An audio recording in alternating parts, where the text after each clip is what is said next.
Now, where in the god dang hell did the money come from? I said, I've been hauling marijuana.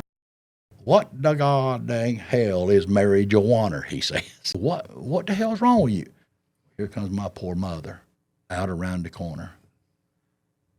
Or do y'all remember the Army and Navy stores? Yeah. Do you remember the bags? They had the paper bags that had little handles on top of them.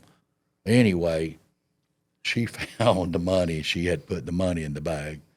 So she come out around the corner and she looked at me. She said, where'd this money come from? And she dumped the money out on the table. And I looked at Daddy and I said, Daddy, I said, I've been hauling pot.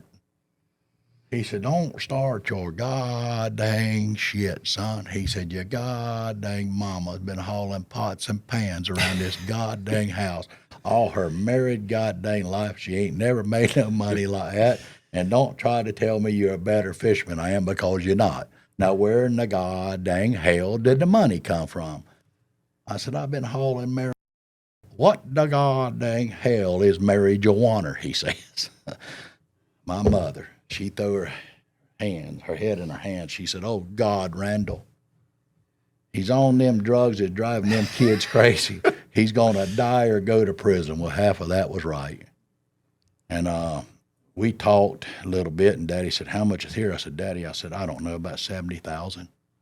And he says, what do you make a night? And I said, Daddy, I said, we're making about 15 a night. And I says, but I said, and I didn't know how to say it or tell you. I said, but we got to get rid of the boat. I said, I've got to have a bigger boat. And he looked at me kind of funny.